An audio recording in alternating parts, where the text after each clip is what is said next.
Ayo, segera download Quran Tadabbur, tafsir dalam genggaman Anda. Bismillahirrahmanirrahim. Assalamualaikum warahmatullahi wabarakatuh.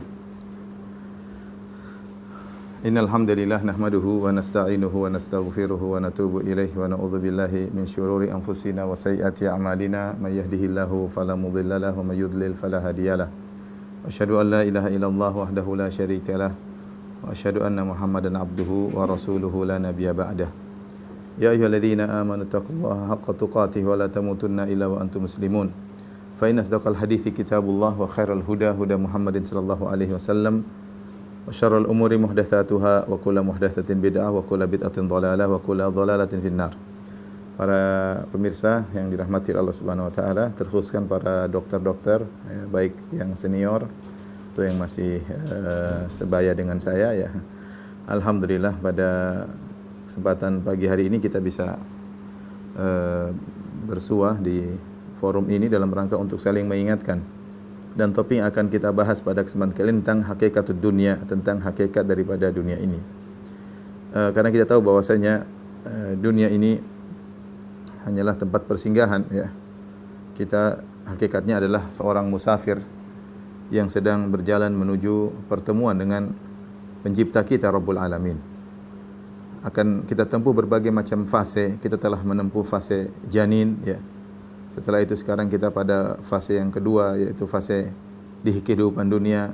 Kemudian selanjutnya kita akan masuk dalam fase yang ketiga, yaitu fase alam barzakh. Yang entah berapa lama kita akan dalam alam barzakh. Setelah itu kita akan masuk pada fase berikutnya, yaitu fase di padang mahsyar yang 50.000 tahun. Setelah itu baru kita akan masuk dalam fase surga atau neraka. Ya, kalau enggak surga waliyadzubillah maka di neraka jahanam. Dan itu adalah suatu keabadian yang tiada henti-hentinya. Jadi kita semua sedang berjalan menuju satu titik pertemuan, yaitu menuju alam barzakh, fase berikutnya. Kita semua sedang berjalan menuju titik kematian dan kita dalam antrian, tidak ada yang keluar dari antrian tersebut. Hanya saja kita tidak tahu siapa yang di depan dan siapa yang di belakang. Tapi kita semua sedang berjalan menuju titik pertemuan tersebut atau alam barzakh tersebut. Oleh karenanya tentunya tatkala kita tahu bahwasanya kehidupan dunia ini hanyalah sementara ya, maka kita harus saling mengingatkan jangan sampai kita terpedaya dengan yang sementara ini. Karena kehidupan fase-fase berikutnya, alam barzakh, kemudian padang mahsyar atau surga neraka, semua bergantung pada kehidupan yang sangat sebentar ini. Dan Allah Subhanahu wa taala telah menyebutkan tentang hakikat dunia dalam banyak ayat ya. Alamu annamal hayatud dunya la'ibu wa lahu, ketahuilah bahwasanya kehidupan itu hanyalah permainan dan senda gurau ya. Wa ma mata'ul hayatid dunya illa qalil, dan tidaklah perhiasan dunia kecuali hanyalah sedikit ya. Dalam banyak ayat Allah sebutkan tentang hakikat daripada dunia ya. Wa ma mata'ul hayatid dunya ya. Wa mal hayatud dunya illa mata'ul ghurur, tidaklah kehidupan dunia kecuali hanyalah perhiasan yang menipu, dan seterusnya. Insyaallah akan kita bahas pada kesempatan kali ini, dan nanti di akhir kita akan sebutkan bagaimana sikap yang seharusnya terhadap dunia yang ada di hadapan kita atau yang sedang kita jalani ini. Taib. Adapun hakikat dunia,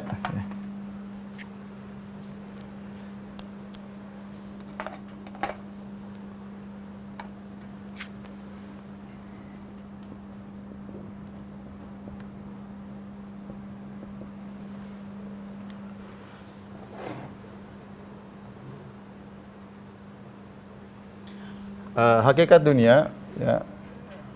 Yang pertama, dunia hanya sebentar, hanya sebentar. Kemudian yang kedua, dunia dijadikan indah ya, oleh Allah Subhanahu wa taala. Agar kenapa? Karena dunia adalah ujian. Adalah ujian. Baik, saya akan bahas yang pertama adalah dunia hanya sebentar. Sebentar maksudnya dari sisi dibandingkan dengan fase-fase yang berikutnya ya. Sudah saya singgung tadi bahwasanya kita sudah melewati beberapa fase. Pertama janin ya. Kemudian dunia, kemudian barzakh, kemudian padang mahsyar, kemudian surga atau neraka. Nah, kalau kita lihat janin kita cuma 9 bulan. 9 bulan. Dunia 60 sampai 70 tahun. Barzakh wallahu alam berapa ratus tahun. Mahsyar 50.000 tahun. Surga adalah abadi selama-lamanya atau neraka. Ya, surga atau neraka itu abadi. Jika kita bandingkan antara kehidupan dunia ini, yang kehidupan dunia 60 sampai 70 tahun sebagaimana sabda Nabi sallallahu alaihi wasallam, "A'maru ummati baina sittin ila sab'in," umur umatku antara 60 sampai 70, wa aqalla man yajuzu dzalik, dan hanya sedikit dari umatku yang melampaui 70. Artinya ada, Allah kasih bonus 75, 70 sampai 80, 90. Namun itu jarang. Keumuman umur umat Nabi Muhammad sallallahu alaihi wasallam adalah 60 sampai 70 tahun. Setelah itu dia akan masuk pada fase berikutnya, barzakh. Yang fase ini kalau kita perhatikan, ya ini ya sangat lama ya, sangat lama.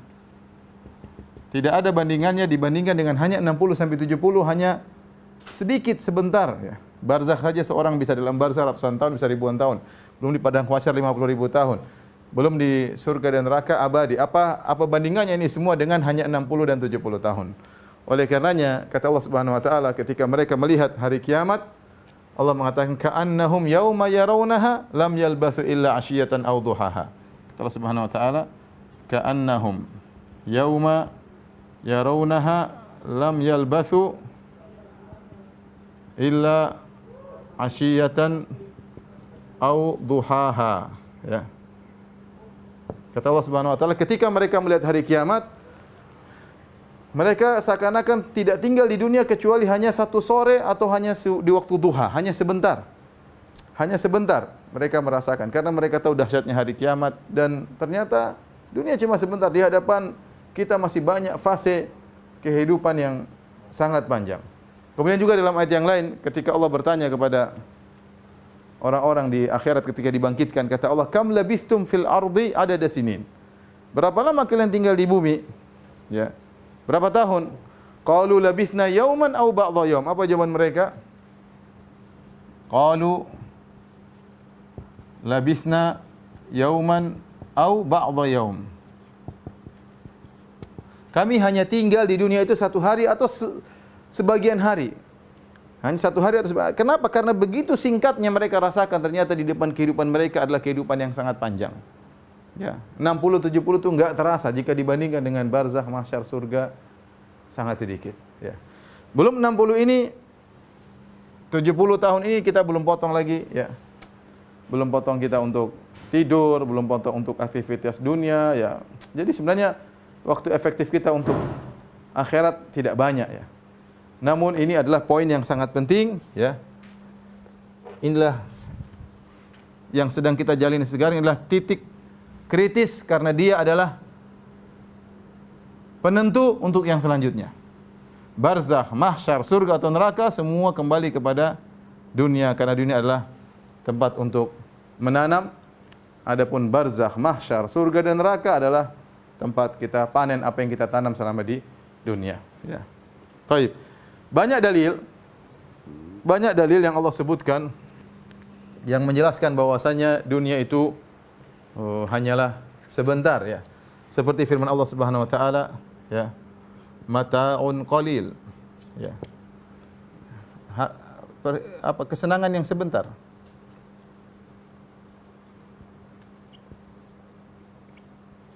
Allah ingatkan hal ini banyak sekali. Kenapa? Karena kita manusia punya potensi untuk lupa hal ini. Meskipun di depan kita banyak tanda bahwasanya kita akan sirna, kita akan meninggalkan kehidupan ini. Banyak sekali tandanya.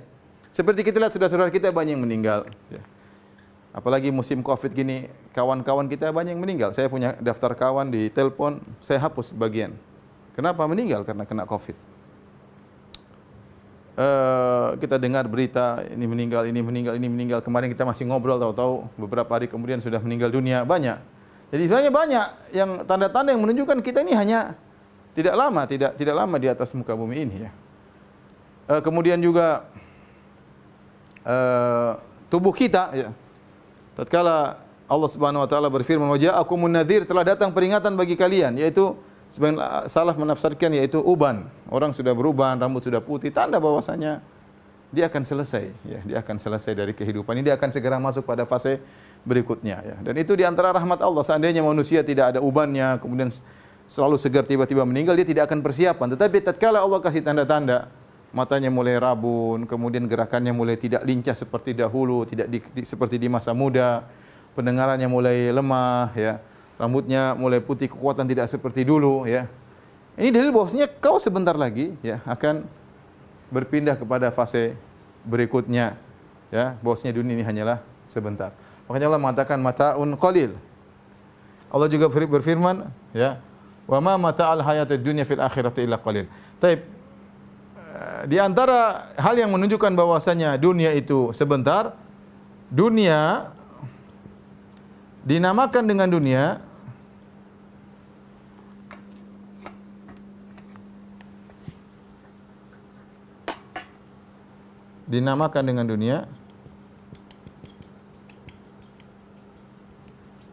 karena hanya sebentar. Sebab dunia dalam bahasa Arab dari dani itu artinya dekat. Dunia itu dalam bahasa Arab artinya dekat, ya. Ini dunia dalam bahasa Arab artinya apa? Dekat. Kenapa? Karena tidak lama, dekat. Sebentar lagi kita akan masuk pada fase berikutnya. Di antaranya juga Allah menamakan dunia dengan Zahrah.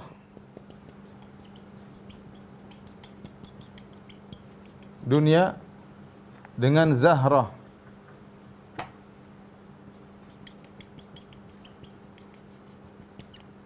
Dengan Zahrah. Zahrah itu artinya mawar, ya. Dalam surah Thaha kata Allah Subhanahu wa taala, "Wala tamuddanna 'ainaika ila ma matta'na bihi azwajan minhum zahratal hayatid dunya linaftinahum fi." Jangan kau panjangkan pandanganmu melihat kemewahan yang kami berikan kepada mereka. Zahratal hayatid dunya itu hanyalah zahrah, yaitu mawar dunia. Dan kita tahu namanya mawar. Mawar yaitu cepat sekali. Memang dia indah, berwarna-warni, harum, menyenangkan, tapi dia cepat layu. Mawar ini masalahnya apa? Cepat layu. Cepat layu. Ini menunjukkan bahwasanya dunia hanya sebentar, sebagaimana mawar yang indah namun dia cepat layu, ya. Kemudian juga Allah Subhanahu wa taala dalam Al-Qur'an menyamakan dunia dengan air hujan, ya. Dengan air hujan. Allah Subhanahu wa taala berfirman, ya, "Wadrib lahum mathalal hayatid dunya kama in anzalnahu minas sama' fakhtalata bihi nabatul ardi fa asbaha hashiman tadhruhu riyah." Ya. Kata Allah Subhanahu wa taala, dan berikanlah permisalan kepada mereka tentang kehidupan dunia. Mathalal hayatid dunya. Seperti apa kata Allah? Kama in anzalnahu minas sama' dalam surat Al-Kahfi. Sebagaimana air yang kami turunkan dari langit. Fakhtalata bihi nabatul ard. Maka kemudian air tersebut bercampur dengan tumbuhan, ya. Jadi hijaulah tumbuhan tersebut. Fa asbaha hashiman, namun tidak lama kemudian tumbuhan tersebut menjadi hancur, kering dan hancur. Tadruhu riyah, yang ditiup oleh angin, ya. Ini dalam surat Al-Kahfi. Ada dua pendapat di kalangan para ulama. Allah mengatakan, ya, kama in anzalnahu minas sama' fakhtalata bihi nabatul ard fa asbaha hashiman tadruhu riyah. Hashiman, penulisnya enggak cukup, ya, tapi ayatnya selanjutnya, kami jadikan dunia itu seperti perumpamaan air yang turun dari langit, kemudian air hujan tersebut bercampur dengan tumbuhan menjadi hijau, kemudian jadi kering, kemudian jadi hancur ditiup oleh angin. Nah, dalam ayat ini ada dua pendapat di kalangan para ulama. Apa maksudnya perumpamaan dunia itu? Ya. Pendapat pertama menyatakan bahwasanya dunia seperti air.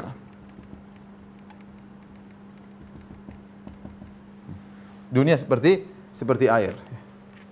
Ini surat Al-Kahfi ayat berapa, ya? Biar kawan-kawan bisa catat, ya.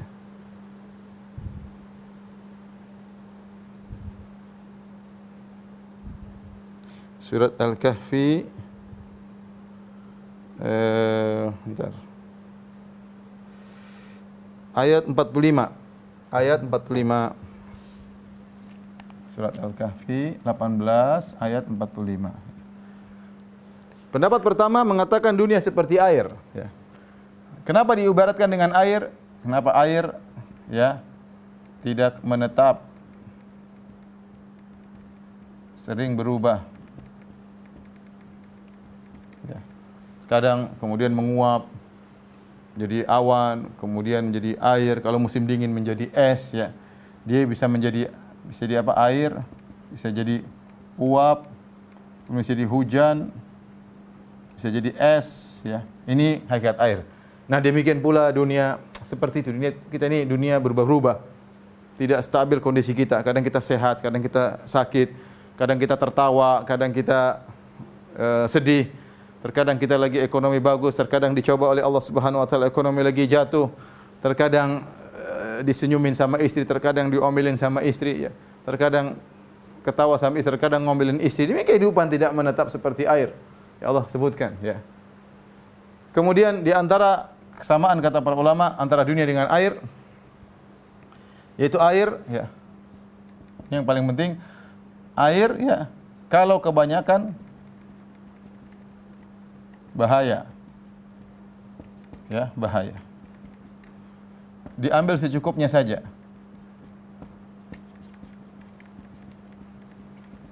Ini hakikat dunia kata Allah Subhanahu wa taala. Diambil secukupnya saja. Air kalau banyak jadi banjir, enggak enak. Kita ambil secukupnya untuk minum, untuk mandi secukupnya. Ya, ibarat dunia secukupnya. Kalau kebanyakan jadi mudarat. Lupa dengan akhirat, tenggelam dengan dunia, nanti hisab pada hari kiamat panjang, ya banyak. Problemnya banyak. Tapi air itu dibutuhkan. Dibutuhkan, tapi kalau kebanyakan bahaya, diambil secukupnya saja. Di antaranya orang yang ambil air biasanya basah.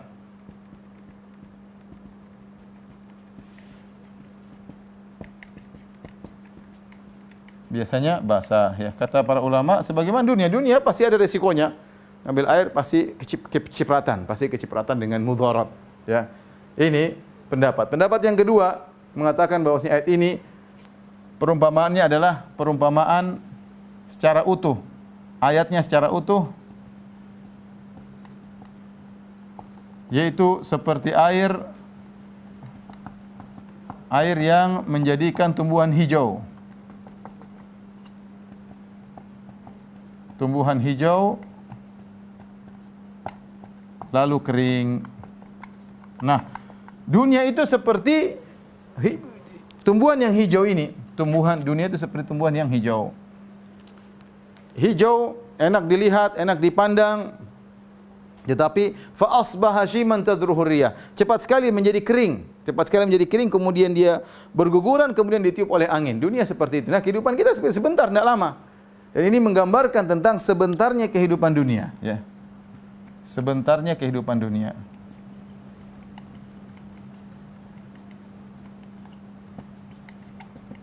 Seperti daun yang hijau kemudian menjadi kering, hashim itu hancur, ya. Kemudian tiba-tiba ditiup angin, selesai. Ya, kita pun demikian. Tahu banyak orang lagi di puncak-puncak kejayaan tiba-tiba dipanggil oleh Allah Subhanahu wa taala, ya. Jadi dunia ini sebentar, ya. Ditinjau dari dunianya yang bisa cepat rusak, sirna, dan ditinjau dari kitanya yang juga mudah untuk sirna, ya. Jadi saya ingatkan dunia ini sebentar, ditinjau dari dunianya yang akan sirna, ditinjau dari dunianya, dan ditinjau dari penghuninya, kitanya. Hanya sebentar, ya. Ada kawan cerita temannya baru saja dilantik jadi pejabat, baru dilantik hari kedua udah meninggal dunia. Satu daerah jadi lantik, kemudian hari kedua, hari ketiga rapat nggak bisa datang, meninggal dunia. Subhanallah. Ya, begitu, ya kita nggak tahu kapan dipanggil oleh Allah Subhanahu wa taala. Tetapi inilah hakikat daripada dunia. Baik, kita lanjutkan, ya. Tolong di foto, mungkin kirim sama kawan-kawan. Saya mau bacakan ayat selanjutnya.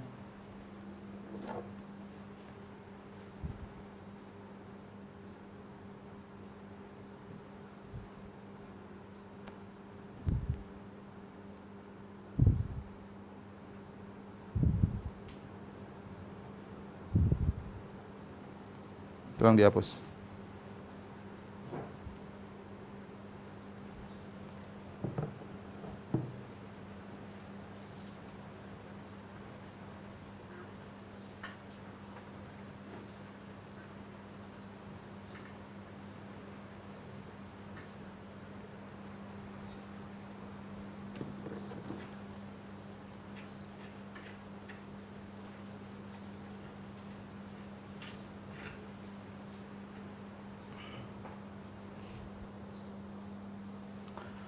Taib, ayat selanjutnya, ya ini kita masih bicara karena kita bicara hakikat dunia yang paling bisa menjelaskan hakikat dunia adalah pencipta dunia Allah Subhanahu wa taala. Sebenarnya ayat tentang hakikat dunia banyak, cuma saya nggak mungkin sampaikan semua, waktu kita terbatas. Tapi ada satu ayat lagi saya pilihkan dalam surat Al-Hadid ya. Surat Al-Hadid ayat 20, nanti Bapak-bapak bisa buka ya. Kata Allah Subhanahu wa taala, "I'lamu annamal hayatud dunya la'ibu wa lahu wa zinatun wa tafakhurun bainakum wa takathurun fil amwali wal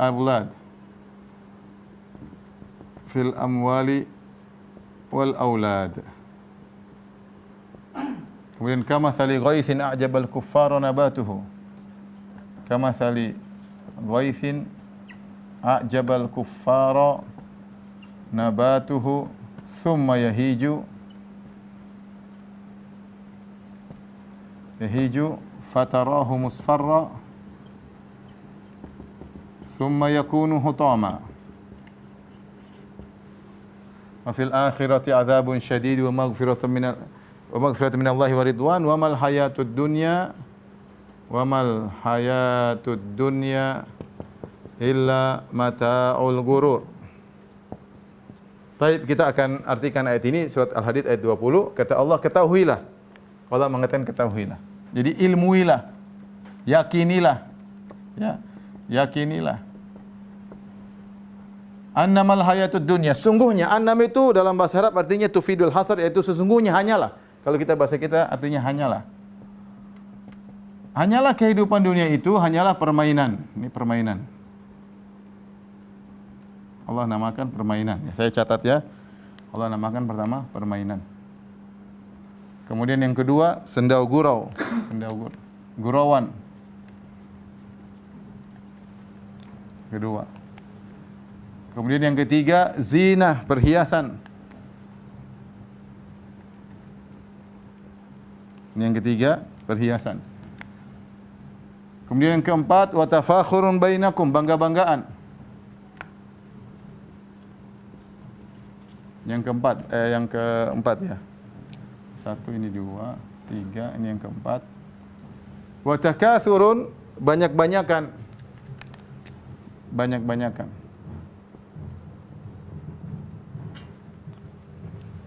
Nomor 5. Ini secara umum kehidupan ini seperti ini. Sebagian ahli tafsir mengatakan apa? Kita kalau bandingkan ini, ketahuilah kehidupan ini hanya permen. Permen maksudnya apa? Anak-anak ketika masih kecil mereka habis masa dari 3 tahun atau 2 tahun sampai 10 tahun main aja kerjanya. Udah, permainan. Laibun, lahun ya senda gurau, sudah mulai remaja ya, mulai senda gurau kerjaannya ya. Nanti zina, setelah itu umur 30-an mulai ya 20 lebih, mulai gaya dengan penampilan baik laki-laki pun wanita, perhatian dengan penampilan, dengan gaya omongnya, gaya berpakaiannya, kemudian mobilnya apa macam-macam. Perhatiannya fokusnya pada zina, pada perhiasan. Kemudian ini 40 ke atas mulai kerja, tafakhur, bangga-banggaan. Jadi majelis, bumbu majelis, ngomong, "Oh, saya sudah berhasil ini." Bangga-banggaan, saya punya proyek ini, oh saya sudah sampai pada titel ini. Inilah dunia ya. Nanti sudah banyak, sudah mungkin 45 tuh takatsur, banyak-banyakan. Oh, saya punya anak banyak, ada yang saya punya istri banyak, ada yang saya punya usaha banyak, ada yang saya punya banyak-banyakan. Inilah kehidupan dunia. Ya. Banyak orang terjebak dengan ini, baik permainan atau gurauan, perhiasan, bangga-banggaan, banyak-banyakan. Dan Allah menamakan dunia itu dalam ayat yang lain lahun wa laib. Permainan dunia itu hanyalah lahun wa laib, senda gurau dan permainan. Kenapa? Karena senda gurau dan permainan itu cuma sebentar. Namanya kita main cepat selesai, kita bersenda gurau cepat selesai. Setelah itu kita masuk dalam keseriusan. Dunia seperti itu juga sebentar. Kata Allah, banyak-banyakan dalam harta dan anak-anak. Kemudian Allah ingatkan, kamatsali ghaithin a'jabal kuffara. Kata Allah Subhanahu wa taala, seperti hujan. A'jabal kuffara, yang menyenangkan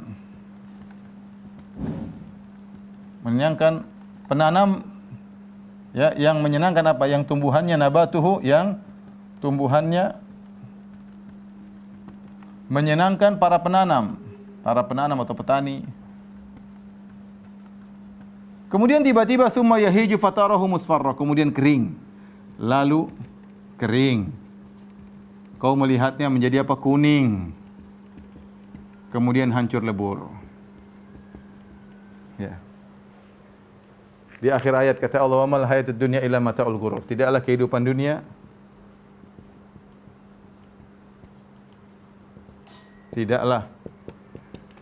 kecuali ya kesenangan yang menipu.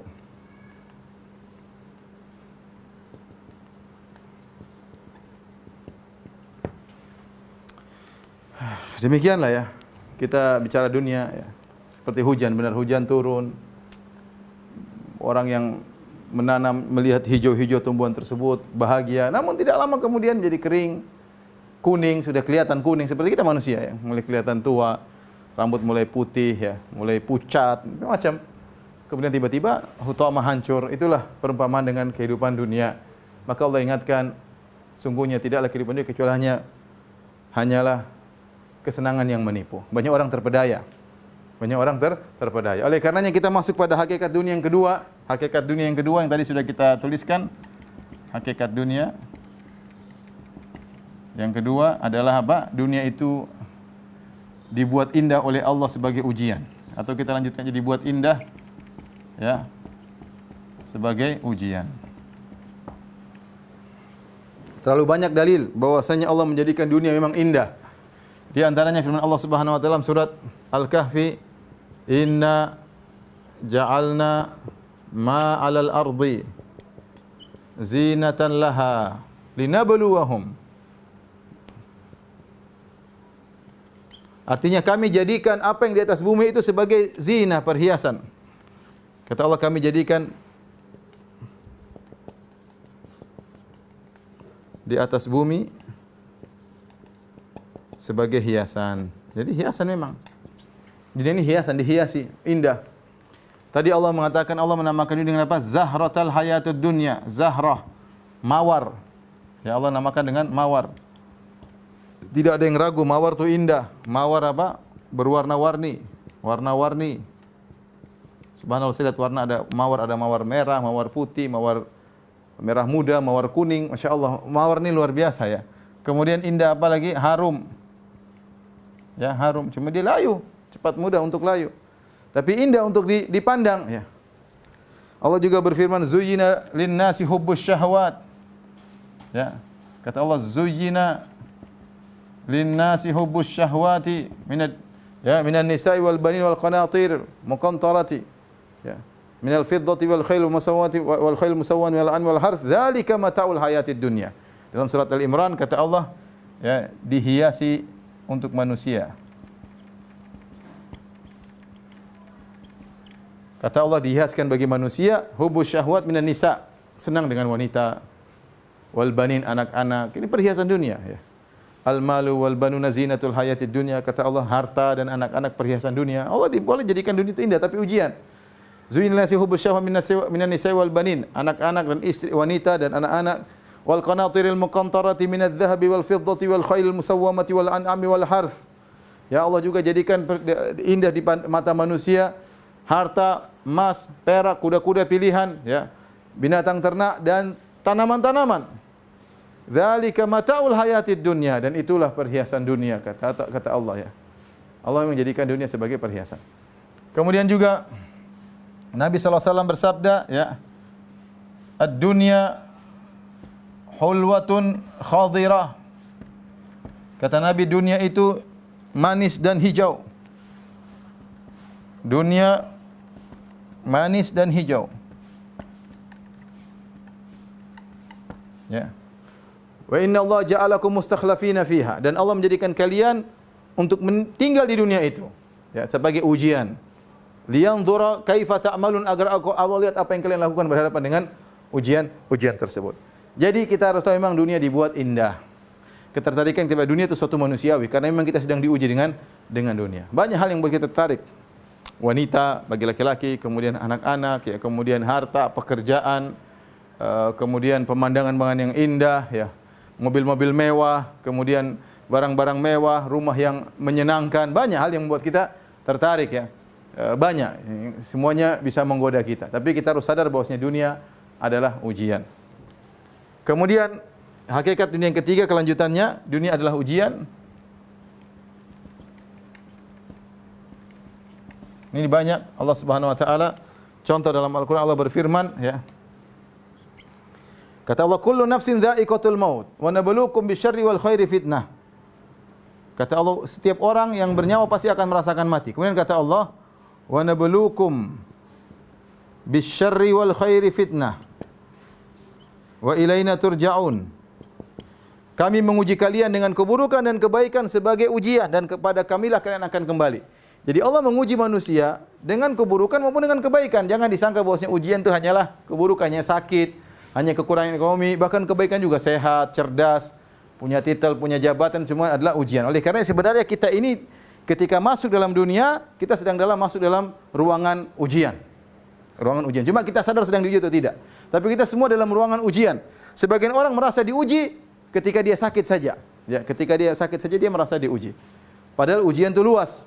Allah kasih ujian bukan hanya pada kesulitan, bahkan kenyamanan, ya, bahkan kesehatan, kecerdasan, jabatan, waktu luang. Ini semua akan dipertanggungjawabkan, diminta pertanggungjawaban oleh Allah Subhanahu wa taala. Jadi kita semua sekarang sudah kejebak dalam ruangan ujian. Maka ujian banyak, soalnya banyak. Tinggal kita harus jawab satu persatu dengan semaksimal mungkin agar kita bisa lulus dan kita bisa mempertanggungjawabkannya di hadapan Allah Subhanahu wa taala. Ya, Allah menciptakan dunia sebagai ujian tadi.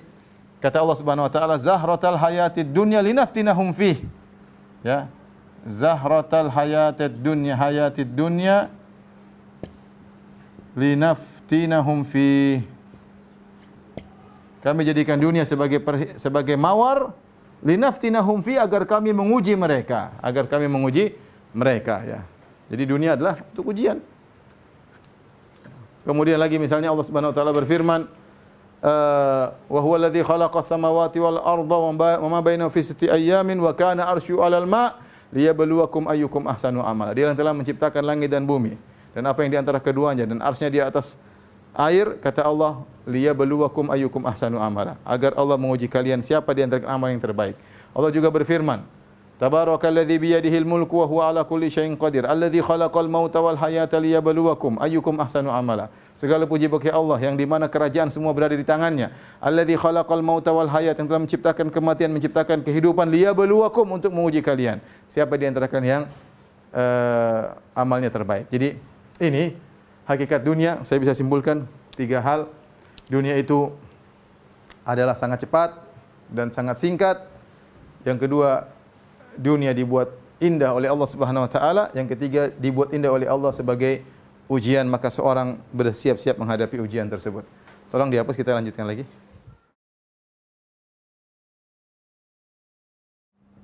Ini yang jadi poin penting adalah bagaimana sikap kita terhadap dunia, ya.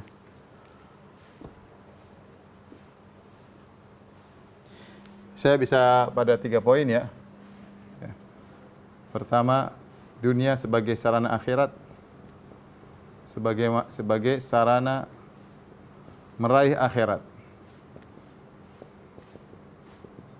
Yang kedua, cari untuk keperluan dunia, cari untuk keperluan dunia secukupnya.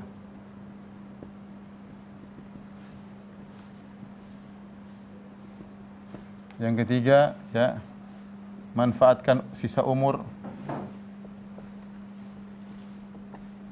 sebaik-baiknya. Ini akhir dari pembahasan kita tentang bagaimana sikap kita terhadap dunia. Tapi para pemirsa yang dirahmati Allah Subhanahu wa taala, para dokter yang saya muliakan, para ulama menjelaskan bahwasanya dunia dia kapan menjadi tercela? Menjadi tercela tatkala dijadikan sebagai tujuan. Ya. Untuk akhir daripada tujuan adalah duniawi. Tetapi ketika dunia tersebut dijadikan sarana untuk meraih akhirat, maka dia terpuji. Kenapa? Karena terlalu banyak dalam syariat, dalil-dalil baik dari Al-Quran maupun hadis menyuruh kita untuk berinfak contohnya. Ya. Wa anfiqu, berinfaklah, berinfak dalam, apalagi dalam hadis banyak sekali. Ya, banyak sekali. Allah menyuruh kita berinfak, Allah menyuruh kita bersedekah, Allah menyuruh kita membantu orang lain, Allah menyuruh kita untuk beri makan fakir miskin, Allah membantu kita untuk membantu anak yatim, Allah menyuruh kita membantu orang kerabat, banyak sekali. Kalau kita kumpulannya banyak puluhan ayat. Nah, itu semua tidak bisa atau kurang sempurna kalau kita lakukan kalau kita enggak punya dunia. Gimana kita mau mengayomi anak yatim kalau kita enggak punya dunia? Gimana kita mau bersedekah kepada fakir miskin kalau kita enggak punya dunia? Bagaimana kita mau menyenangkan hati istri, hati orang tua, anak-anak kalau kita enggak punya dunia? Ya mungkin kita bisa menyenangkan kata-kata tetapi kurang sempurna. Kita membantu orang lain, ya makan ya harus ada makanannya. Ya membantu anak yatim harus ada duitnya. Oleh karenanya, ketika dunia kita gunakan sebagai sarana untuk mencari akhirat, maka tidak mengapa kita cari sebanyak-banyaknya, yang penting untuk akhirat. Karena tujuan, dan Allah Maha tahu tentang tujuan kita. Misalnya ada seorang berusaha payah, dia bekerja, masuk proyek tapi hasilnya buat pondok misalnya. Atau dia masuk proyek kemudian dia menghabiskan waktu tapi Allah tahu dia mencari semuanya karena Allah Subhanahu wa taala. Yang hasilnya kemudian dia bantu para janda-janda, orang-orang tua yang susah ya, untuk bantu misalnya sosial-sosial, dan perkara sosial sangat banyak ya. Perkara sosial sangat banyak. Maka ini harus kita tanamkan dalam diri kita bahwasanya dunia sebagai sarana meraih akhirat ya. Saya tadi simpulkan dunia tercela kalau menjadi tujuan utama. Kemudian dunia terpuji jika menjadi sarana untuk akhirat. Ini penting ikhwan ya. Saya sederhana saja. Misalnya seorang profesi sebagai dokter, dia kerja, dia dapat penghasilan, ya dia niatkan, saya penghasilan, tapi saya niatkan, saya ingin bantu orang susah. Mungkin orang susah saya kurangi biaya resepnya misalnya, ya, saya kurangi. Ya. Kenapa? Karena saya ingin mencari akhirat. Ya. Kemudian misalnya saya kerja sebagai dokter, yang hasilnya saya ingin menyenangkan hati anak istri saya ingin belikan mereka ini biar mereka senang karena Allah Subhanahu wa taala. Jadi perlu tancap niat karena Allah Subhanahu wa taala. Saya ingin kerja keras sebagai dokter, ada uang sisa sisihkan untuk apa? Untuk orang tua saya. Kapan lagi saya bisa menyenangkan hati mereka, mumpung mereka masih hidup. Saya cari kerja jadi dokter dengan bersusah payah, saya kumpulkan tabungan untuk apa? Untuk saya bisa sedekahkan sebagai aset saya di akhirat kelak. Ini contoh sederhana bahwasanya kita tidak dilarang mencari dunia, ya. Silakan cari dunia, tapi jangan lupa akhirat. Jangan jadikan dunia sebagai tujuan. Oleh karenanya Allah memuji para pedagang. Kata Allah Subhanahu wa taala, "Rijalun la tulhihim tijaratun wala bai'un an dzikrillahi wa iqamis salati wa ita'iz zakati yakhafuna yawman tataqallabu fihi al-qulubu wal absar." Allah sebutkan para pedagang yang perdagangan mereka, transaksi mereka tidak membuat mereka lalai untuk mengingat hari akhirat, untuk salat. Ini pedagang dipuji, bukan orang yang tidak berdagang yang dipuji oleh Allah, tapi dia berdagang tapi perdagangannya, transaksinya tidak melupakan diri pada akhirat. Nah, sama. Kita sebagai dokter misalnya atau sebagai pejabat, sebagai pegawai, kita kerja. Karena dunia kehidupan perlu kerja, kita dengan kerjaan kita membantu orang lain, tapi jadikan niat kita karena Allah Subhanahu wa taala. Ini poin penting agar kerjaan kita berkah dan dunia yang kita raih adalah untuk akhirat. Tatkala seorang niatnya untuk akhirat, dia akan tulus. Dia kerja setengah mati untuk menyenangkan orang tua saya, untuk membantu kakak adik saya, maka dia kerja enggak ada masalah. Hasilnya dia berikan kepada kerabatnya, hasilnya dia berikan kepada fakir miskin misalnya. Untuk dia ada, untuk anaknya ada, sisanya dia untuk akhirat. Ya, maka ini adalah kata Nabi SAW, ni'mal mal salih li rajulis salih. Kata Nabi, sebaik-baik harta yang baik bagi milik orang yang baik. Jadi Nabi memuji harta yang baik. Ni'mal malus salih li rajulis salih, kata Nabi. Harta sebaik-baik harta yang baik adalah milik orang yang saleh. Berarti ada harta yang baik, ada harta yang buruk. Harta yang baik apa? Yang digunakan di jalan Allah Subhanahu wa taala. Harta yang buruk yang hanya digunakan kesenangan duniawi, berfoya-foya ya. Seperti itu, maka itu tercela ya. Jadi jadikan dunia sebagai sarana meraih akhirat ya. Ini yang pertama sikap kita. Yang kedua, cari untuk keperluan dunia secukupnya. Jangan terlalu banyak-banyak, jangan terlalu mewah-mewah, jangan terlalu kaya-kaya karena hisabnya panjang ya.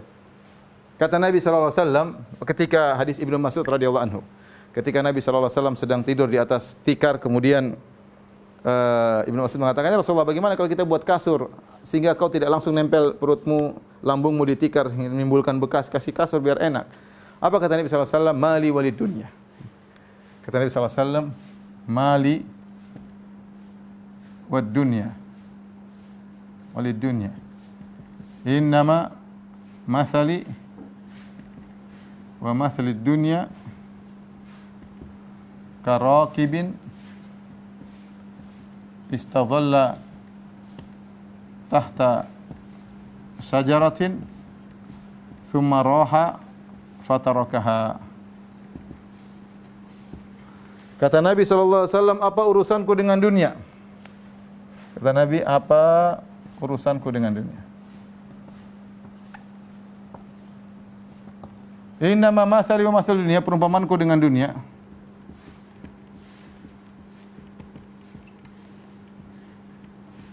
Seperti pengendara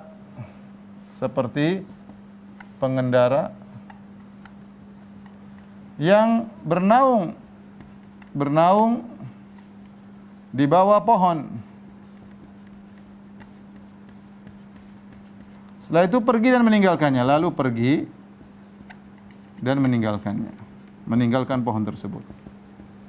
Meninggalkan pohon tersebut.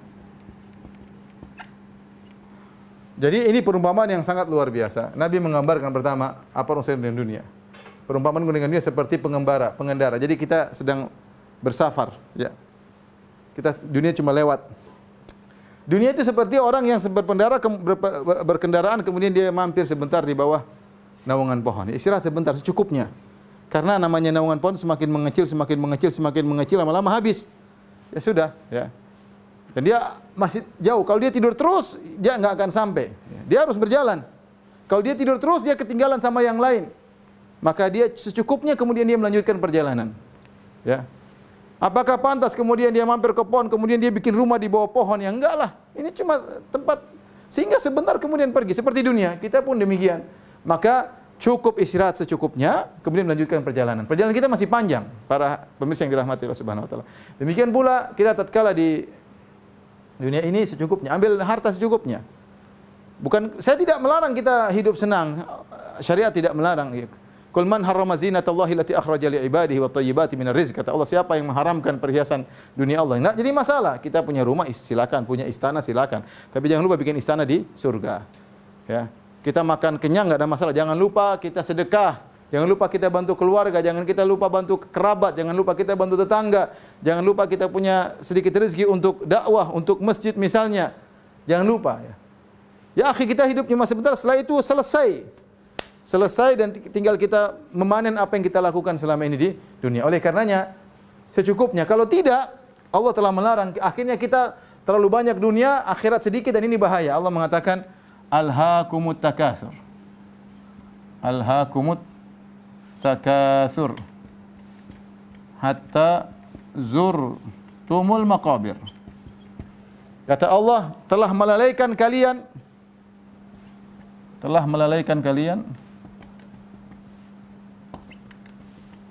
takatsur, banyak-banyakan hingga kalian menziarahi kuburan. Baru berhenti banyak-banyakan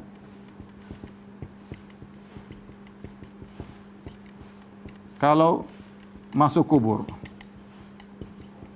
Allah menamakan kubur dengan ziarah. Kenapa? Karena kubur bukan tempat terakhir, ziarah doang. Setelah itu ada padang mahsyar. Yang buat kita musibah ya ikhwan, para pemirsa, takatsur ini banyak-banyakan yang tidak pernah berhenti. Ini yang buat kita waktu kita habis. Udah punya rumah lagi, udah punya rumah. Kalau kita perlu nggak ada masalah, ya.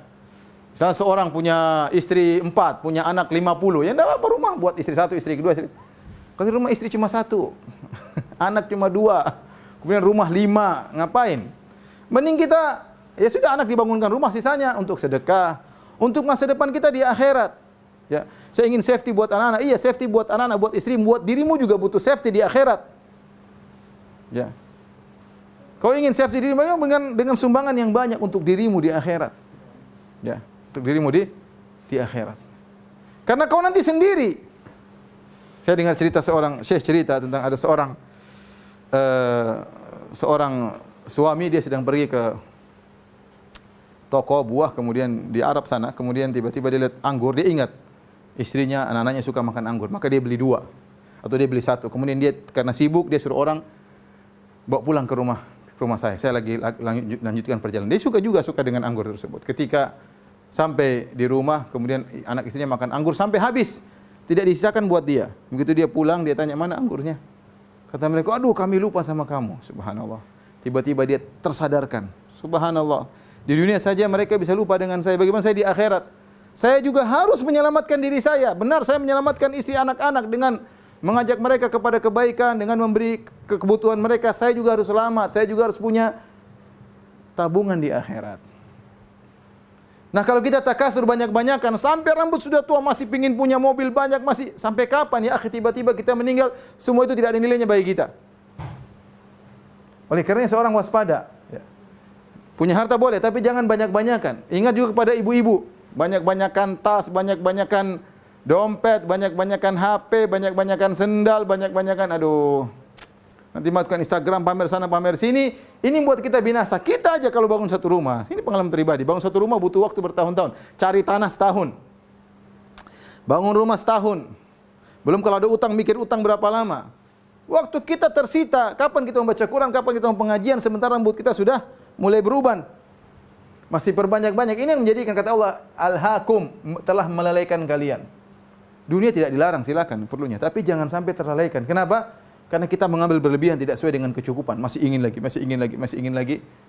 Ya seandainya kalau kita berusaha kesana kesini seperti sebagian orang, praktek sana praktek sini untuk akhirat tidak ada masalah. Karena dia berarti kembali kepada ini, dunia sebagai sarana. Ya. Jadi silakan hidup tentram, silakan hidup kaya, enggak ada masalah, Allah tidak larang. Banyak sahabat juga yang kaya, tapi jangan lupa untuk urusan dunia jangan berlebih-lebihan karena waktu kita akan tersita. Yang terakhir, karena ini semua makanya kita manfaatkan sisa umur kita. Umur kita ini tinggal sedikit. Umur efektif kita hanya sedikit. Taruhlah umur kita sampai 70 tahun. Taruhlah ya, umur kita 70 tahun. Kan kemungkinan juga kecil. 70 tahun. Belum dipotong 15 tahun sebelum balik, sebelum dewasa. Dipotong mungkin 20 tahun. Ya. 20 tahun untuk tidur. Kita tidur sepertiga hari. Kalau kita 60 tahun, begitu 20. Ya. Sekitar 20 tahun untuk apa? Tidur. Belum lagi ya dipotong untuk urusan dunia. Urusan dunia murni. Ya. Baik. Pertanyaan. Sisa buat Allah berapa? Sisa umur buat akhirat, buat kita pada hakikatnya tinggal berapa? Makanya kata Ali bin Abi Thalib radhiyallahu taala anhu, irtahalatid dunya mudbirah wartahalatil akhirah muqbilah wa likulli wahidin minhuma banun fakunu min abna'il akhirah wa la takunu min abna'id dunya fa innal yawma amalun bila hisab wa ghadan hisabun bila amal. Kata Ali bin Abi Thalib, sungguhnya dunia semakin menjauh dari kita, pergi semakin menjauh, artinya umur kita semakin berkurang. Sebagaimana kata Hasan al-Basri, ya ibna Adam innama anta ayyam fa idza dhahaba ba'dul ayyam dhahaba ba'duk. Wahai manusia, sungguhnya engkau adalah umurmu. Kehidupanmu adalah umurmu, kehidupan adalah kumpulan dari hari-hari. Jika telah pergi sebagian hari, maka telah sepergi sebagian dirimu. Jika telah sepergi sebagian dirimu, lama-lama kau akan habis. Makanya kata Ali bin Abi Thalib, irta'ala hatid dunya mudbirah, dunia semakin menjauh. Wartahlatil akhirah muqbilah, sementara akhirat semakin mendekat. Kita semua sedang ngantri menuju titik kematian, menuju akhirat. Enggak ada yang keluar dari antrian tersebut. Cuma kita enggak tahu siapa yang depan, siapa yang belakang. Bukan berarti yang lebih tua di depan, bisa jadi yang muda di depan. Lebih dahuluan dipanggil Allah Subhanahu wa taala. Lebih dahulu sampai. Kita semua wartahalatil akhiratu muqbilah. Akhirat semakin maju di depan kita. Wa likulli wahidin minhuma banun, dan masing-masing punya pengikutnya. Fakunu abna al-akhirah. Jadilah engkau pengikut akhirat, wala takunu abna dunya. Jangan kau jadi para pengikut dunia, pengekor dunia. Kemudian kata Ali bin Abi Thalib, fa innal yauma amalun bila hisab. Hari ini yang ada amal, tidak ada hisab hari ini. Silakan tanam apa yang kau mau tanam, silakan. Mau tanam kebaikan, kau akan panen kebaikan. Mau tanam keburukan, kau akan panen keburukan. Tidak ada yang hisab kamu. Wa ghadan, di akhirat kelak, hisabun bila amal. Hisab tidak ada amal, ini enggak bisa beramal lagi. Begitu kita meninggal dunia, sudah selesai, game over para pemirsa yang dirahmati Allah Subhanahu. Mau masih hidup, maka umur manfaatkan sebaik-baiknya. Jangan terpedaya dengan hal-hal yang tidak bermanfaat. Hal-hal yang tidak bermanfaat tinggalkan. Grup-grup yang tidak manfaat left. Berita-berita tidak manfaat enggak usah dibaca. Yang min husni islamil mar'i tarkuhu ma la ya'ni. Di antara keelokan Islam seorang meninggalkan yang bukan urusannya. Urusan kita masih banyak, yang penting buat kita masih banyak. Kita masih belum mengerti baca Quran dengan baik. Kita masih belum mengerti sholat dengan baik. Kita masih belum bisa ngurus anak istri kita dengan baik. Masih banyak ilmu yang belum kita pelajari. Jadi dokter, fokus dokter, yang tidak penting enggak usah dibahas. Alhamdulillah, mau orang bilang apa terserah. Ketemu dengan kawan secukupnya. Ya. Karena umur kita tinggal sedikit, setelah itu kita hanya totalan setelah kita meninggal dunia. Yang ada nanti hanyalah penyesalan. Oleh karenanya, para pemirsa yang dirahmati Allah Subhanahu wa taala, ini sekedar nasihat bagi saya pribadi dan juga bagi kawan-kawan dokter khususnya, bahwasanya kita harus pandai dalam sikapi dunia. Kita tidak tahu kapan kita dipanggil oleh Allah Subhanahu wa taala. Apa kata seorang penyair, ya? Tazawwad minat taqwa fa innaka la tadri idza janna lailun hal ta'ishu ila al-fajri. Berbekalah dengan ketakwaan, sungguhnya kau tidak tahu jika telah tiba malam hari apa kau masih bisa hidup sampai esok hari. Wa kam min sahihin mata min ghairi illatin wa kam min saqimin asha hina min ad-dahri. Betapa banyak orang sehat tiba-tiba meninggal dunia tanpa diluar oleh sakit. Tiba-tiba dipanggil Allah Subhanahu wa taala. Wa kam min saqimin asha hina min ad-dahri. Betapa orang yang sakit disangka meninggal ternyata masih hidup lama. Wa kam min arusin zayyanuha li zawjiha wa qad nusijat akfanuha wa hiya la tadri. Betapa banyak mempelai wanita dirias dan dihias untuk diserahkan kepada mempelai laki, tiba-tiba ternyata kain kafannya sedang ditenun atau dijahit untuk dia sementara dia tidak sadar. Wa kam min fatan amsa wa adha dhahika, ya. Betapa banyak pemuda di pagi hari masih tertawa, di sore hari masih tertawa. Ya, waqad nusijat akfanuhu wa huwa la yadri. Ternyata kain kafannya disiapkan untuk dia dan dia tidak sadar. Wa kam min sabiyyin yurtaja tulu umrihim wa qad udkhilat ajsaduhum dzulmatal qabri. Betapa banyak anak kecil yang diharapkan panjang umurnya, tiba-tiba jasad mereka dimasukkan dalam liang lahat di kegelapan malam. Makanya seorang tidak tahu kapan maut menjemputnya. Maka seorang bersiap-siap, sisa umur yang dia miliki jangan dihabis-habiskan. Setiap waktu sangat berharga, setiap detik mempengaruhi nasib kita di alam barzakh. Setiap detik mempengaruhi nasib kita di akhirat kelak. Kalau kita salah dalam menyikapi dunia, kita akan menyesal seumur hidup yang tidak ada penyesalan yang tidak bermanfaat di kemudian hari, ya. Oleh karenanya berkata Abu Bakar Turtusi, dia berkata, ya, inna lillahi ibadan futana talaqud dunya wa khaful fitana nadharu fiha falamma alimu annaha laysat lihayyin watana ja'aluha lujjatan wattakhadhu salihal a'mali fiha sufuna. Sungguhnya di antara hamba-hamba Allah ada hamba-hamba yang cerdas, yang cerdik.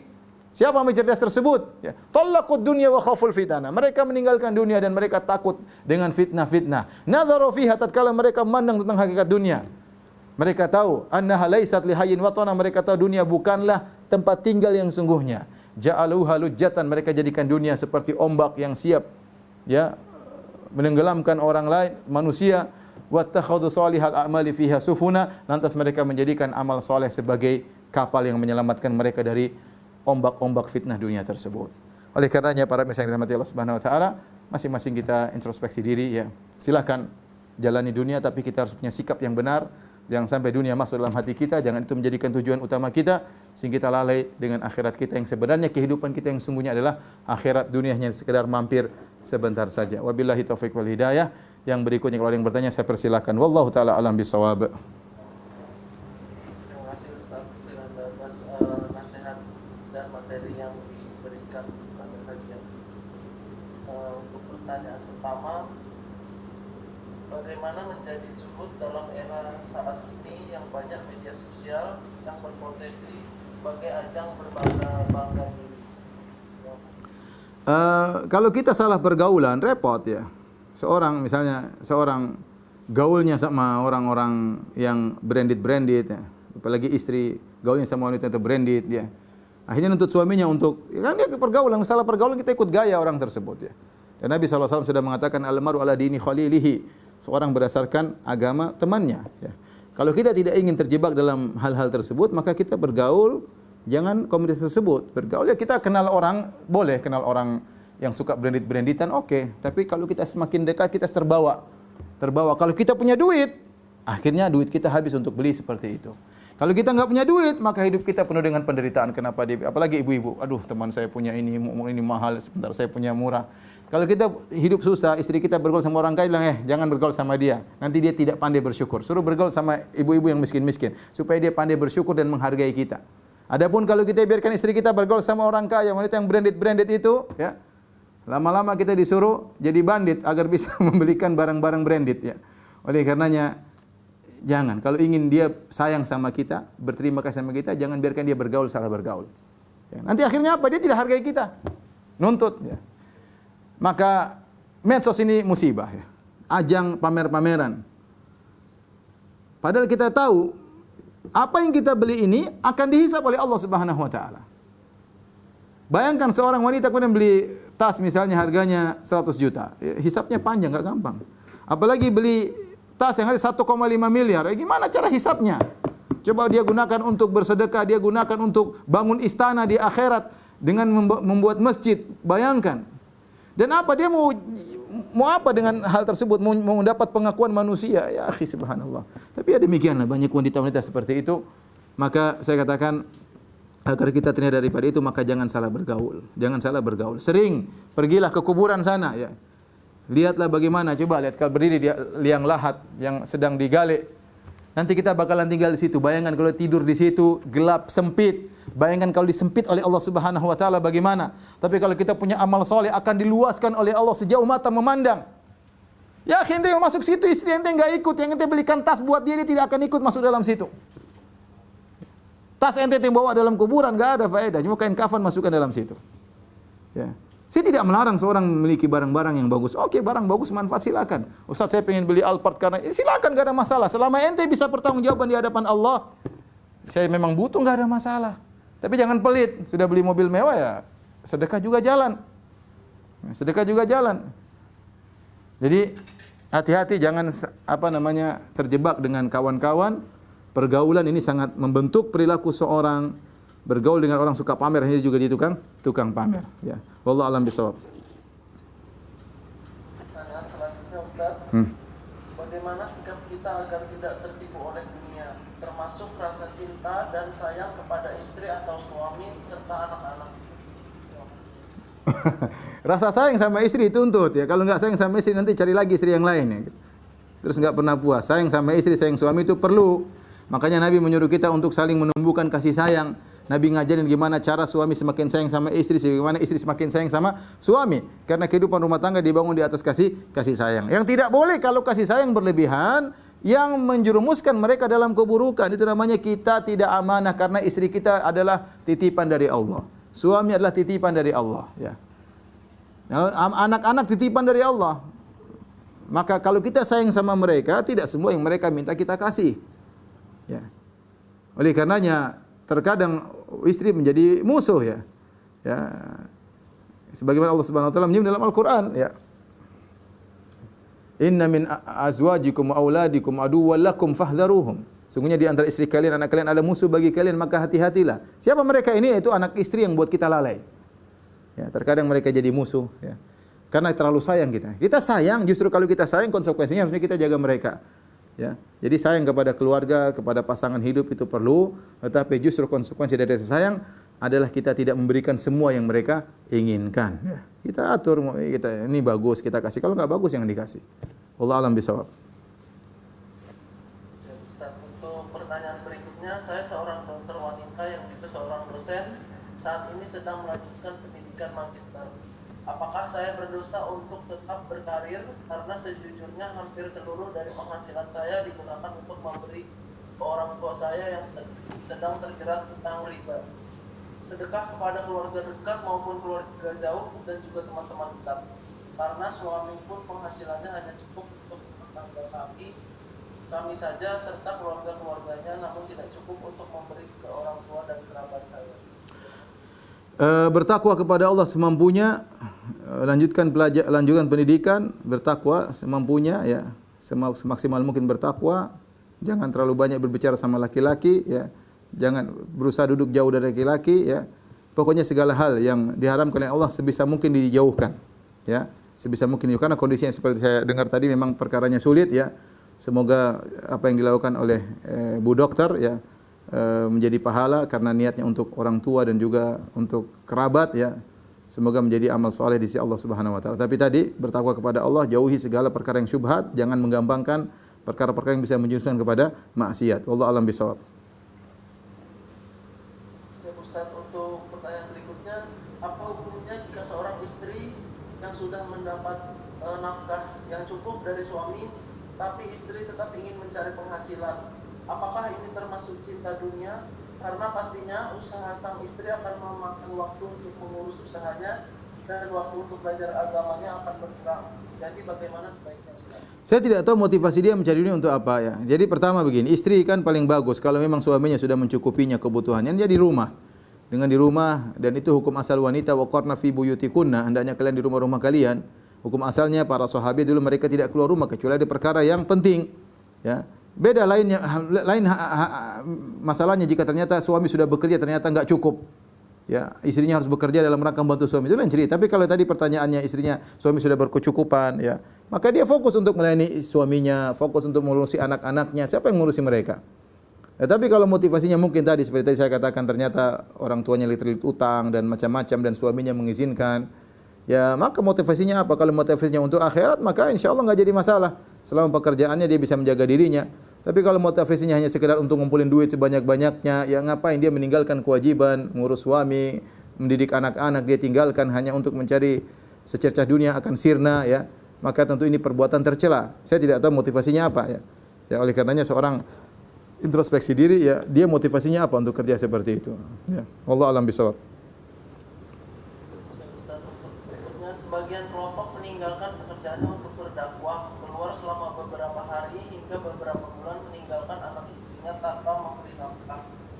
Apakah ini sesuatu yang salah, Ustaz, atau ada Ya kalau pergi meninggalkan dakwah, dalam rangka dakwah meninggalkan 1 bulan tidak dikasih nafkah, ini ngawur namanya. Ya enggak benar lah. Ya kalau seorang mau bersafar, ada keperluan meninggalkan keluarga dalam rangka untuk kerja kayak dalam rangka untuk berdakwah kayak dalam harus kasih nafkah lah. Terus siapa yang menanggung anak istrinya? Siapa yang menanggung anak istrinya? Mau istrinya minta-minta sama orang, mau butuh dikasihani sama orang. Kita enggak pingin dikasihani sama orang. Ya. Apakah para sahabat dulu demikian, meninggalkan istri tidak dikasih nafkah kemudian tidak benar, ya? Kita ada keperluan mau dakwah kayak mau keluar kayak kita juga berdakwah, kita juga bersafar, istri dipenuhi keperluannya. Ya kalau tidak mampu ya la yukallifullahu nafsan illa wus'aha, Allah tidak memberi luar kemampuan. Ya sudah cari nafkah. Cari nafkah itu pahalamu jelas. Jelas cari nafkah buat anak istri pahalanya jelas.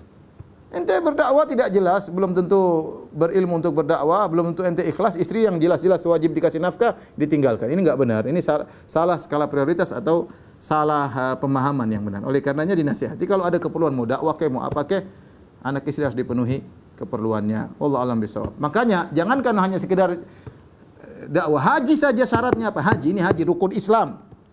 Haji syaratnya dia punya nafkah buat dirinya hajian dan untuk yang ditinggalkan itu baru dia boleh haji. Kalau enggak boleh haji. Ini haji rukun Islam, bukan perkara sepele, haji. Harus anak istrinya dikasih nafkah, dia punya nafkah boleh hajian. Ada pun boleh punya uang untuk haji ada, tapi anak istri enggak punya duit enggak boleh. Nggak boleh. Wallahu a'lam bishawab. Ustaz, pertanyaan berikutnya, saya pernah bekerja di perusahaan rokok. Alhamdulillah sudah resign dan sudah bertobat. Apakah di akhirat akan ditanyakan perkara gaji yang pernah didapatkan? Lalu diapakan sebaiknya gaji yang saya dapatkan dari hasil bekerja di perusahaan rokok? Qadarullah ya. Jadi sudah terlanjur ya. Kalau kasusnya rokok, kasus uang yang kita peroleh beda-beda ya. Ada dua. Ada uang haram yang kita peroleh dengan mengambil harta orang lain. Maka kalau kita bertobat harus kembalikan. Harus kembalikan. Contoh mencuri, contoh merampok, contoh menipu. Sudah tobat uang harus kembalikan. Tapi ada uang haram yang kita peroleh atas dasar suka sama suka dan kita tidak menzalimi. Contoh seorang wanita ketika dia berzina dia diupah. Ini dia tidak perlu kembalikan lagi. Seorang main judi ternyata menang. Ya contohnya, ini suka sama suka, ridho sama ridho. Contohnya jualan rokok kemudian ada hasilnya, ya maka uang-uang seperti ini, uang-uang yang panas seperti ini, kalau orang sudah bertobat kepada Allah Subhanahu wa taala, maka ya tidak mengapa dia gunakan untuk kelangsungan hidupnya, untuk kalau dia bisa bersedekah itu yang terbaik. Diberikan kepada fakir miskin itu yang terbaik. Tapi kalau ternyata dia juga miskin, dia juga susah, maka tidak mengapa dia gunakan untuk usaha dagangnya, untuk keperluannya, untuk menyambung hidupnya, tidak jadi masalah. Ya Ustaz, ini untuk pertanyaan yang sebelum sempat dibahas, tapi terkait dengan definisi dan hakikat zuhud yang benar Ustaz. Bagaimana penjelasan yang sesuai dengan zuhud yaitu intinya zuhud terhadap dunia, yaitu dunia tidak dimasukkan dalam hatinya. Dunia tidak dimasukkan dalam hatinya ya.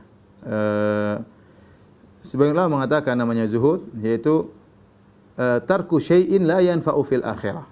Zuhud hakiki itu meninggalkan sesuatu yang tidak bermanfaat di akhirat. Kalau kita mau dikatakan zuhud, lihat. Kita apapun yang mau kita beli, apa yang mau kita lakukan, lihat ini manfaat ada enggak di akhirat. Kalau enggak ada manfaat di akhirat, kita tinggalkan, itulah zuhud yang sesungguhnya. Contoh nih, saya sudah punya HP nih. Ini saya dikasih orang ya. Kemudian saya ingin beli lagi HP yang lain. Apa faedahnya? Ada enggak faedahnya? Ada faedahnya untuk akhirat. Oh, untuk dakwah usah itu dia beli. Enggak ada faedahnya, cuma buat main. Enggak usah. Meskipun tidak haram saya punya HP 2. Tapi ada enggak faedahnya di akhirat? Kalau ada beli, kalau enggak ada enggak usah beli. Contohnya sederhana seperti itu. Jadi segala yang ingin kita lakukan, kita timbang. Ini ada faedahnya enggak di akhirat? Kalau ada faedahnya di akhirat, kita lakukan. Kalau enggak ada, kita tinggalkan. Itu namanya zuhud. Itu namanya zuhud. Berkaitan dengan tulisan, berkaitan dengan ucapan, berkaitan dengan belanja, berkaitan dengan kegiatan. Ya. Kalau enggak ada faedahnya di akhirat, kita tinggalkan. Itulah zuhud. Wallahu a'lam bishawab. Ustaz, mungkin ini ada pertanyaan yang terkait dengan praktek dokter Ustaz. Untuk Ya. beberapa dokter atau dokter yang bekerja di daerah, terkadang pasiennya itu sangat banyak Ustaz dan memberikan menyita waktu untuk dokter tersebut sehingga mengajinya menjadi kurang. Nah itu apakah dalam fungsi dia sebagai dokter melayani pasien yang banyak itu dan menyita waktu itu termasuk kondisi yang cinta dunia atau bagaimana Ustaz? Terima kasih. Saya katakan itu kembali kepada hatinya ya. Kalau dia niatkan untuk menolong orang, kasihan enggak tega, dia tidak dikatakan dia cinta dunia. Tetap dia dapat duit, gaji, dapat resep, uang resep. Ya, tapi kalau dia niatnya saya banyak orang susah, saya enggak mungkin tinggalkan. Dan dia sisihkan waktu untuk ngaji. Jadi ada waktu kajian seminggu 2 kali misalnya. Dia sengaja liburkan diri. Orang udah tahu dokter jam segini udah dokter pengajian. Orang mau kalau kita mau buka terus ya kita enggak bakalan ngaji, enggak bakalan ketemu istri, enggak bakalan ketemu anak. Kita harus bikin jadwal. Nah, apa kita bantu orang miskin mereka susah, tapi kita punya jadwal. Jangan kita ingin menolong orang sementara kita sendiri rusak hati kita. Maka harus ada jadwal. Jadwal saya untuk baca Quran sendiri, saya jadwal untuk ikut pengajian, dan jadwal untuk buka praktek. Orang juga ngerti kok, enggak ada masalah. Dokter masa praktek 24 jam, enggak mungkin lah. Jadi enggak ada masalah kita karena kita mungkin kasihan lihat orang-orang susah, kita ingin menolong, insyaallah dapat pahala, tapi yang pandai adalah yang mengatur waktu. Oleh karenanya, misalnya ketika Abu Darda saking rajin ibadahnya, dia lupa terhadap istrinya, ditegur oleh Salman Al-Farisi ya. Ya. Karena kalau kita berlebihan dalam satu porsi, kita akan menjadikan tumbal porsi yang lain. Misalnya tadi kita kerja, kita ingin bantu orang, benar bantu, tapi akhirnya porsi istri kita terbengkalai, anak kita terbengkalai, hati kita terbengkalai, itu enggak benar. Harus ada porsinya.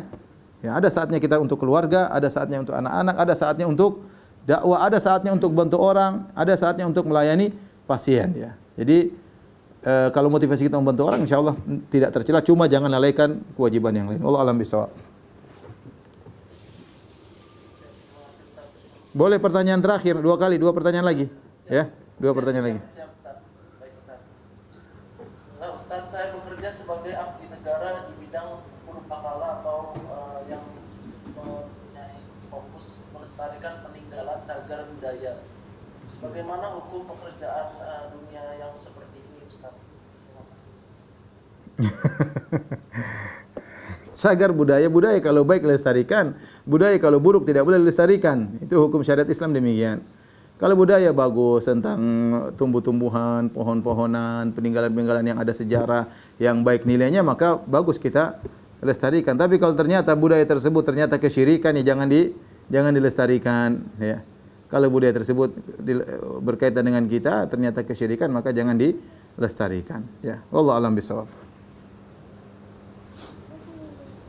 Ustaz, untuk pertanyaan terakhir nanti ya, Ustaz. Ya. Atau ada pertanyaan lagi?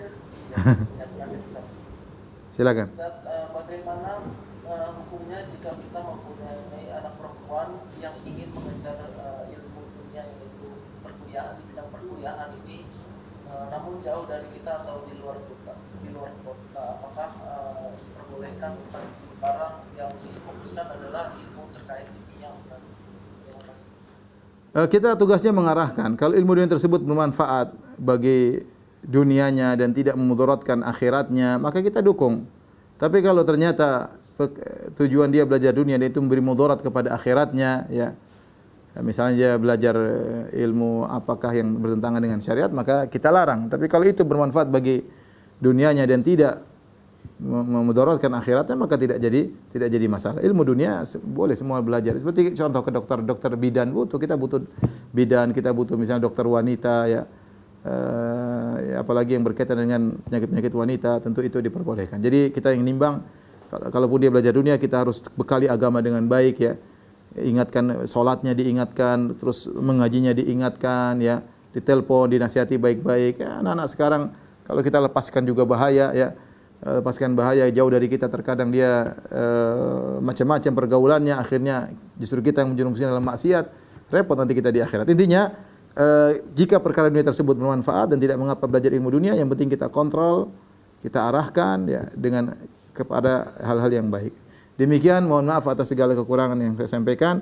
Semoga kita bisa bertemu di kesempatan yang lain, dan kepada para dokter sekalian semoga dirahmati oleh Allah, diberkahi pekerjaannya, diberi ganjaran yang besar karena tugas mereka adalah membantu orang-orang yang dalam kondisi sakit. Dan tentu mereka sangat bahagia jika mereka mendapatkan kesembuhan dari Allah Subhanahu wa taala melalui dokter-dokter tersebut. Wabillahi taufiq wal hidayah. Assalamualaikum warahmatullahi wabarakatuh.